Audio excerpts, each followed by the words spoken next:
بسم الله الرحمن الرحيم والصلاة والسلام على رسول الله. السلام عليكم، مرحبا بكم في قناتي وقناتكم عالم طيور 24. شكرا لكل المتتبعين والمتتبعات الأوفياء. الناس الجداد اللي انضموا للقناة ديالنا مرحبا وألف مرحبا. رقمي للتواصل كالعادة هو 0630 05 25 69 0630 05 25 69.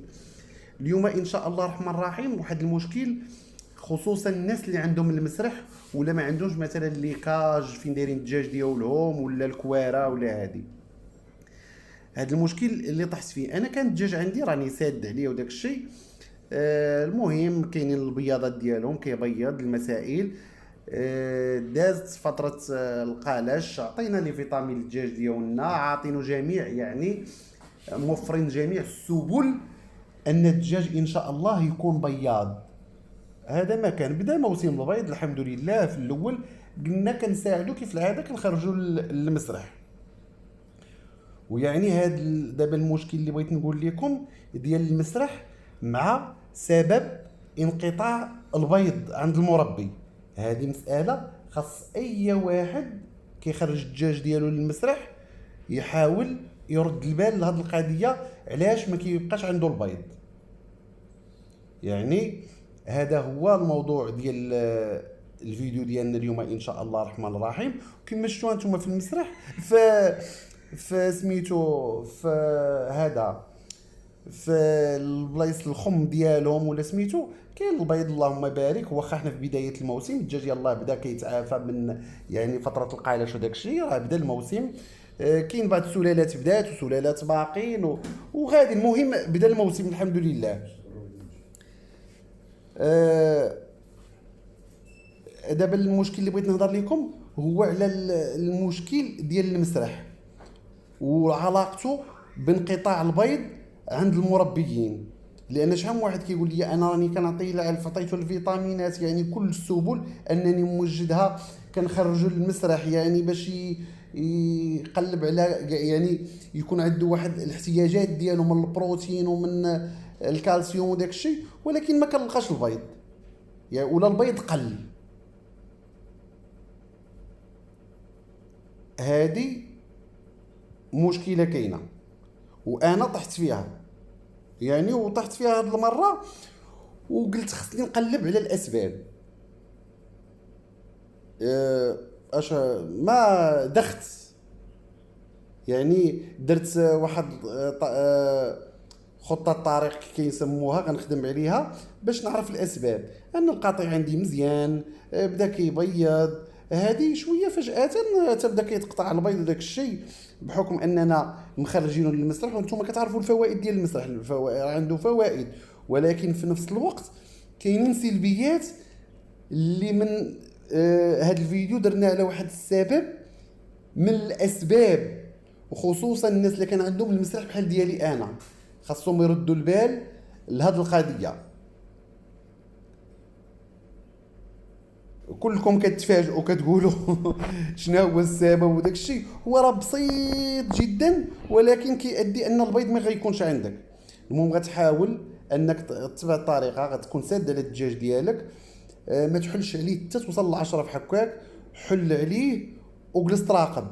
راه هاد المراقبه هي اللي شحال ديال المربيين كيديروا ليها. وشوف دجاجك كيمشي، انا كنسمع الدجاج كيقاقي وكل شيء، يعني خاصني نتبع دجاجي ونشوف اش كاين. بحكم ان المسرح عندي فيه الاشجار وعندي فيه الاعشاب كثيفه وداك الشيء، خاصني نقلب ونشوف واش كاين شي مفترس سميتو بقى يتابع الدجاج، دخل ليا تحت هاد الشجر داك الشيء، تبعتو كيقاقي، تبعتو اش كاين هنايا. وها المفاجاه اللي لقيت، وها السبب ديال علاش البيض ما بقيتش كنجمعو. شفتو ها الدجاج فين لقيتو كيبيض مخبي تحت الحشائش، كيبيض على خاطرو. انا مخليه وكنمشي كنقول الدجاج لما كيبيضش ولا البيض قل عنده بقاو غير شي دجاجات اللي كيبيضوا في المبايض لداخل. وهذا من الحوايج اللي خاصك انك الدجاج ديالك تولفو انه يبيض ولا ما تخرجوش حتى يبيض. وانتم اللهم بارك وزد في ذلك. هذا سبب من اسباب انا كون ما تبعتش داك الشيء غيبقى داك البيض تيخسر، ولا تيجي لي شي قنفودي ياكلو، ولا شي حنش، ولا شي حاجه، وصافي وبحال ما بقات عندنا حتى شي حاجه. المهم المربيين يردوا لهذه النقطه، يردوا ليها البال مزيان، باش راه هي سبب من اسباب انقطاع البيض عندهم، انهم ما كيلقاوش، ماشي منقطع. خوتي الى عجبكم الفيديو ما فيها باس تشاركوا في القناه وتفعلوا الجرس ودعمونا باللايكات ديالكم، الله يجازيكم بخير، لان كنشوفوا بعض المرات احنا كنبارطاجيو معكم اي حاجه كنبارطاجيها معكم وكيكونوا اللايكات قلال، التعاليق قلال، بعكس انني كنلقى المكالمات في التليفون كثار كيبقاو يسولوك وكيشدوا لك الوقت كثير وكل شيء، وكيبخل عليك الانسان بلايك وبتعليق ومثلا بارطاج. هادشي اللي كاين. المهم حاولوا تدخلوا الدجاج ديالكم، يعني البيض يبيض لداخل، ولا خرجوه في اوقات وراقبوا، لان هادو هما من بعض المشاكل. وراه كانت طرات ليا العام اللي فات مع واحد القطيع ديال البط، والبط كما كتعرفوا انه كيبيض وكيردم البيض ديالو، ودازت مده تجبد اش غنقول لك المئات ديال البيض كلها مردومه وخسرات وفات عليها الوقت وداك الشيء. لهذا الواحد يرد البال وداك الشيء. المهم حنا كنتقاسموا معكم اي حاجه واخا كتكون بسيطه وراهي كبيره عند الناس. ومره اخرى راه كنتمناو الدعم ديالكم، تدعمونا، لاننا كنقدموا شي محتوى اللي راه هو مفيد وداك الشيء. واخا راه غينوضوا شي وحدين اصحاب التعليقات السلبيه غيقول لك لا وانت صورتي هذا الشيء وانت درتي هذا الشيء، انا علاش اش غندي من ورا هذا الشيء؟ انا ممكن نبارطاجي معكم يعني اليوميات ديالو، فين ما كتبان لي شي حاجه ماشي هي هذيك كنحاول نبارطاجي معكم باش الناس يردوا البال. واحد الخطره ثاني مثلا واحد الدجاجه كانت عندي كتنقز وكتجي لواحد الكرتونه، وانا ما كنقول ديك الكرتونه محال واش تبيض فيها، وكتبيض فيها وانا ما عقت بها تا بيضت شحال وبيضت. والمشكله كون هي كانت شي دجاجه من دوك الدجاج اللي كيقرق غنقول غتقرق عليه وغنعرفها، وداك الشيء ما كتقرق ما حتى شي حاجه، بقات كتبيض تمايا حتى هو لقيت خير الله بيض وداك الشيء.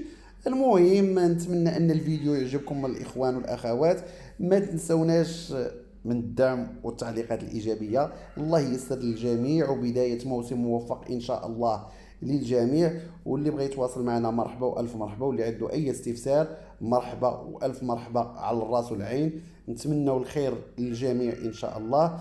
ما بقى لي خوتي الا نودعكم في امل اللقاء بكم في فيديو مقبل ان شاء الله. استودعكم الله الذي لا تضيع ودائعه. السلام عليكم.